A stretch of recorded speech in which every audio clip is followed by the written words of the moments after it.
নমস্কার সবাইকে আমার ইউটিউব চ্যানেলের পক্ষ থেকে স্বাগত। আজকে একটি নতুন ভিডিও নিয়ে হাজির হলাম। আশা করি পুরো ভিডিওটি দেখলে ও শুনলে সবার ভালো লাগবে, বিশেষ করে শিক্ষার্থীদের ভিডিওটি কাজে লাগবে। সংস্কৃত ব্যাকরণের কিছু প্রশ্ন ও উত্তর। বচন কাকে বলে, কয় প্রকার ও কী কী? যার দ্বারা কোনো ব্যক্তি বা বস্তুর সংখ্যার বোধ জন্মায় তাকে ব্যাকরণে বচন বলে। সংস্কৃত ব্যাকরণে বচন 3 প্রকার: একবচন, দ্বিবচন, বহুবচন। সংজ্ঞাসহ উদাহরণ দাও। একবচন: যে পদের দ্বারা একটিমাত্র ব্যক্তি বা বস্তুর সংখ্যা বোঝায় তাকে একবচন বলে। যেমন একটি মানুষ নর, একটি ফল ফলম, আমি অহম, সে স ইত্যাদি। দ্বিবচন: যে পদের দ্বারা দুটি ব্যক্তি বা বস্তুর বোধ জন্মায় তাকে দ্বিবচন বলে। যেমন দুটি মানুষ নরৌ, দুটি ফল ফলে, আমরা দুজন আবাম, তারা দুজন তৌ ইত্যাদি। বহুবচন: যে পদের দ্বারা দুয়ের অধিক ব্যক্তি বা বস্তুর বোধ জন্মায় তাকে বহুবচন বলে। যেমন মানুষগুলো নরা, ফলগুলি ফলানি, আমরা বয়ম, তারা তে ইত্যাদি। লিঙ্গ শব্দের অর্থ কী? লিঙ্গ কাকে বলে? লিঙ্গ শব্দের অর্থ হলো চিহ্ন বা লক্ষণ। যে চিহ্নের দ্বারা কোনো পুরুষবাচক, স্ত্রীবাচক কিংবা ক্লীববাচককে বোঝায় তাকে লিঙ্গ বলে। লিঙ্গ কয় প্রকার ও কী কী? সংস্কৃত ব্যাকরণে লিঙ্গ 3 প্রকার: পুংলিঙ্গ, স্ত্রীলিঙ্গ, ক্লীবলিঙ্গ। সংজ্ঞা সহ উদাহরণ দাও। পুংলিঙ্গ: যেসব পদের দ্বারা পুরুষ জাতিকে বোঝায় তাকে বলে পুংলিঙ্গ। যেমন দেব, নর, স্বর্গ, সমুদ্র, বালক প্রভৃতি। স্ত্রীলিঙ্গ: যেসব পদের দ্বারা স্ত্রী জাতিকে বোঝায় তাকে স্ত্রীলিঙ্গ বলে। যেমন বালিকা, নদী, লতা, মাতা, বধূ, নারী প্রভৃতি। ক্লীবলিঙ্গ: যেসব পদের দ্বারা পুরুষবাচক এবং স্ত্রীবাচক না বুঝিয়ে অন্য কিছু বোঝায় তাকে ক্লীবলিঙ্গ বলে। যেমন পত্রম, রত্নম, জলম, নয়নম, ফলম, উদ্যানম প্রভৃতি। পুরুষ কাকে বলে, কয় প্রকার ও কী কী? বাক্যের মধ্যে ক্রিয়াপদের কর্তার শ্রেণী পার্থক্যকে পুরুষ বলে। আবার বলা হয় যে পদের দ্বারা বক্তা, শ্রোতা বা অনুপস্থিত কারো সম্বন্ধকে বোঝায় তাকে পুরুষ বলে। পুরুষ 3 প্রকার: প্রথম পুরুষ, মধ্যম পুরুষ, উত্তম পুরুষ। মনে রাখতে হবে পুরুষ অনুসারে ক্রিয়ার ব্যবহার হয়।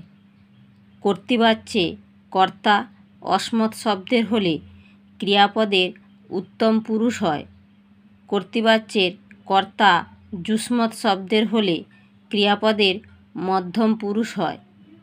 অসমত, যুষ্মৎ ছাড়া কর্তৃবাচ্যের কর্তা অন্য শব্দের হলে তা প্রথম পুরুষ হয়। সংজ্ঞাসহ উদাহরণ দাও। প্রথম পুরুষ: দূরবর্তী কিংবা নিকটবর্তী কারো বিষয়ে কিছু বলা হলে তাকে প্রথম পুরুষ বলে। যেমন রাম, বালক, ছাত্র, সাধু, যৎ, তৎ প্রভৃতি। তৎশব্দ পুংলিঙ্গে স, তৌ, তে, স্ত্রীলিঙ্গে সা, তে, তা, ক্লীবলিঙ্গে তৎ, তে, তানি ইত্যাদি হয়। অসংখ্য বিশেষ্য পদ প্রথম পুরুষ হয়। মধ্যম পুরুষ: বক্তা যাকে সামনে দেখে তার উদ্দেশ্যে যখন কিছু বলে তখন তাকে মধ্যম পুরুষ বলে। যেমন একমাত্র যুষ্মৎ শব্দ ত্বম, যুবাম, যূয়ম ইত্যাদি, অর্থাৎ মোট 21টি পদ মধ্যম পুরুষ হয়। উত্তম পুরুষ, বক্তা নিজেকে বোঝাবার জন্য যে সর্বনাম পদ ব্যবহার করা হয় তাকে বলে উত্তম পুরুষ। যেমন একমাত্র অসমত শব্দ, অহম, আবাম, বয়ম ইত্যাদি, অর্থাৎ মোট 21টি পদ উত্তম পুরুষ হয়। মনে রাখতে হবে, অসমত, যুষ্মৎ শব্দ ছাড়া অন্য সর্বনাম পদ ও সমস্ত বিশেষ্য পদ প্রথম পুরুষ হয়। আর ভবৎ শব্দের অর্থ আপনি বা তুমি। অর্থের দিক দিয়ে মধ্যম পুরুষ বলে মনে হলেও প্রকৃতপক্ষে এটি প্রথম পুরুষ রূপে ক্রিয়াকে গ্রহণ করে। কয়েকটি নিত্য একবচন শব্দের উদাহরণ দাও, বা কোন কোন শব্দ নিত্য একবচন হয়। সংস্কৃত ভাষায় কতকগুলো শব্দ সবসময় একবচনে ব্যবহৃত হয়, যেমন সমষ্টিবোধক, দ্বয়, ত্রয়, ত্রিত্রয়, চতুষ্টয় প্রভৃতি শব্দ নিত্য একবচন।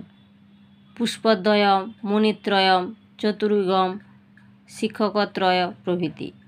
গণ, বৃন্দ, বর্গ, কুল, মণ্ডল প্রভৃতি শব্দ সবসময় একবচন হয়, যেমন ছাত্রগণ, শিক্ষকবৃন্দ ইত্যাদি। অব্যয়পদ সবসময় একবচনে ব্যবহৃত হয়, যেমন অদ্য, প্রাতঃ, দিবা, নক্তম প্রভৃতি। সমাহারদ্বিগু, সমাহারদ্বন্দ্ব, অব্যয়ীভাব সমাস দ্বারা গঠিত পদগুলি একবচন হয়, যেমন ত্রিভুবনম, পাণিপাদম, দুর্ভিক্ষম প্রভৃতি।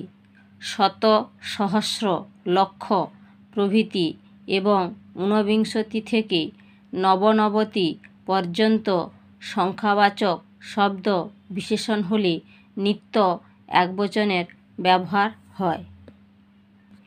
কোন কোন শব্দ নিত্য বহুবচন? দ্বার, বর্ষা, সিকতা, লাজ, অপ, সমা, প্রাণ, সুমনস, অসু, অক্ষত প্রভৃতি শব্দগুলি নিত্য বহুবচন। এভাবে সংক্ষেপে বচন, পুরুষ ও লিঙ্গ আলোচিত হলো। ভিডিওটি ভালো লাগলে শিক্ষার্থীরা তোমরা বন্ধুদের শেয়ার করো, লাইক করো, কমেন্ট করো। সবাই ভালো থেকো, সুস্থ থেকো, নিজের খেয়াল রেখো। এরকম আরও ভিডিও পেতে নতুন বন্ধুরা সাবস্ক্রাইব করে পাশে থেকো।